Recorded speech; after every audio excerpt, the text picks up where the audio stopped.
ശക്തിമാൻ എന്ന ഐതിഹാസിക കഥാപാത്രമായി രൺവീർ സിംഗ് എത്തുന്നതിനോടുള്ള തന്റെ വിയോജിപ്പ് വീണ്ടും വ്യക്തമാക്കുകയാണ് ആക്ടറും പ്രൊഡ്യൂസറും ശക്തിമാന്റെ ക്രിയേറ്ററുമായിട്ടുള്ള മുകേഷ് ഖന്ന. ഈ അടുത്ത സൂം ചാനലിന് നൽകിയ അഭിമുഖത്തിൽ രൺവീർ സിംഗിന്റെ അഭിനയ വൈവിധ്യത്തെ പ്രശംസിക്കുമ്പോഴും തന്റെ നിലപാടിൽ ഉറച്ചു നിൽക്കുകയാണ്.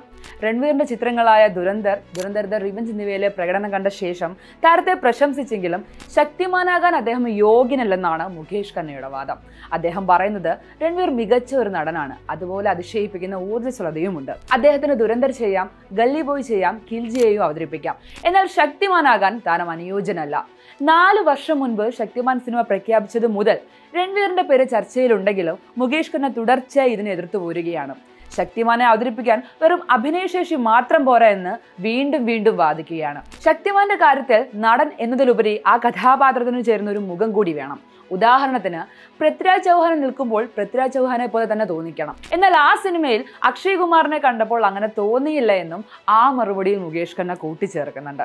ശക്തിമാൻ സിനിമയുമായി ബന്ധപ്പെട്ട് ബേസിൽ ജോസഫിന്റെ പേര് ഉയർന്നു വന്നത് മലയാളികൾക്കും ഇന്ത്യൻ സിനിമാ പ്രേമികൾക്കും വലിയ പ്രതീക്ഷയായിരുന്നു നൽകിയത്. മിന്നൽ മുരളി എന്ന ചിത്രത്തിലൂടെ ഇന്ത്യയിലെ തന്നെ ഏറ്റവും മികച്ച സൂപ്പർ ഹീറോ ചിത്രം ഒരുക്കിയ സംവിധായകൻ എന്ന നിലയിൽ ശക്തിമാനെ പുനരാവിഷ്കരിക്കാൻ ബേസിലിനേക്കാൾ അനുയോജ്യനായ മറ്റൊരാളില്ല എന്നതായിരുന്നു പൊതുവായ വിലയിരുത്തൽ. എന്നാൽ ഈ വലിയ പ്രൊജക്റ്റിൽ നിന്ന് ബേസിൽ പിന്മാറിയത് സിനിമാ ലോകത്തെ ഞെട്ടിച്ച ഒരു വാർത്ത തന്നെയായിരുന്നു. ബോളിവുഡിലെ പ്രവർത്തന രീതികളോടുള്ള വിയോജിപ്പും സിനിമയുടെ നിർമ്മാണത്തിലുണ്ടായ അനാവശ്യമായ കാലതാമസവുമാണ് ബേസിലിനെ ഈ തീരുമാനത്തിലേക്ക് നയിച്ചതെന്നാണ് റിപ്പോർട്ടുകൾ സൂചിപ്പിക്കുന്നത്. ഏകദേശം 2 വർഷത്തോളം തന്റെ കരിയറിലെ വിലപ്പെട്ട സമയം ഈ പ്രൊജക്ടിനായി അദ്ദേഹം മാറ്റിവെച്ചിരുന്നു. അനുരാഗ് കശ്യപ് ഒരു അഭിമുഖത്തിൽ പറഞ്ഞിരുന്നു, ബോളിവുഡ് ഇൻഡസ്ട്രിയിൽ എങ്ങനെയാണ് സർവൈവ് ചെയ്യുക എന്ന് ബേസിൽ തന്നോട് ചോദിച്ചിരുന്നു എന്ന്. ഈ സാഹചര്യത്തിൽ അതും ചർച്ച ചെയ്യപ്പെടുന്നുണ്ട്. തന്റെ ഈ കടുത്ത നിലപാട് വ്യക്തിപരമായി വലിയ സാമ്പത്തിക നഷ്ടങ്ങൾക്ക് കാരണമാകുമെന്ന് അറിയാമെന്നും സോണി പിക്ചേഴ്സ് ഈ പ്രൊജക്റ്റുമായി മുന്നോട്ട് പോകാൻ അത്രമേൽ താല്പര്യപ്പെടുന്നുണ്ടെന്നും ഖന്ന വെളിപ്പെടുത്തുന്നുണ്ട്. ഇത് എന്റെ നഷ്ടമാണ്, സോണി എനിക്ക് കോടികൾ നൽകാൻ തയ്യാറായതാണ്, അതുകൊണ്ട് തന്നെ കോടിക്കണക്കിന് രൂപയാണ് എനിക്ക് നഷ്ടമാകുന്നത്. പക്ഷെ ഞാൻ അവരോട് പറഞ്ഞു, കാത്തിരിക്കൂ, എനിക്ക് ഈ കാസ്റ്റിങ്ങിൽ താല്പര്യമില്ല. അവർ അവരുടെ തീരുമാനത്തിൽ ഉറച്ചു നിൽക്കുന്നു, ഞാൻ എൻ്റെ നിലപാടിലും ഉറച്ചു നിൽക്കുന്നു.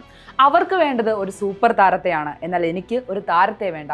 എനിക്ക് അനുവാദം ലഭിക്കുകയാണെങ്കിൽ ശക്തിമാനാകാൻ അനുയോജ്യനായ ഒരാളെ കണ്ടെത്താൻ ഈ രാജ്യമൊട്ടാകെ ഓഡീഷൻ നടത്തും. അതിലൂടെ സിനിമയ്ക്ക് നല്ല പബ്ലിസിറ്റി ലഭിക്കുമെന്നും മാത്രമല്ല ശക്തിമാനാകാൻ പറ്റിയ ഒരാളെ നമുക്ക് കണ്ടെത്താൻ കഴിയുമെന്നും ഖന്ന കൂട്ടിച്ചേർക്കുന്നുണ്ട്. രൺവീർ സിംഗിന്റെ ദുരന്തറിലെ ഹൈപ്പ് തുടരുമ്പോഴും ശക്തിമാനാകാൻ വീണ്ടും രൺവീറിനെ കാസ്റ്റ് ചെയ്യുന്നതിൽ എതിർക്കുന്ന മുകേഷ് ഖന്ന ഒരു പുതുമുഖത്തെ കണ്ടെത്തി ശക്തിമാന്റെ പഴയ പ്രതാപം വീണ്ടെടുക്കാൻ കഴിയുമോ, അത് ബോളിവുഡിന്റെ സമ്മർദ്ദങ്ങൾക്ക് വഴങ്ങേണ്ടി വരുമോ എന്നത് സിനിമാ പ്രേമികൾക്കിടയിൽ വലിയൊരു ചോദ്യചിഹ്നമായി അവശേഷിക്കുകയാണ്.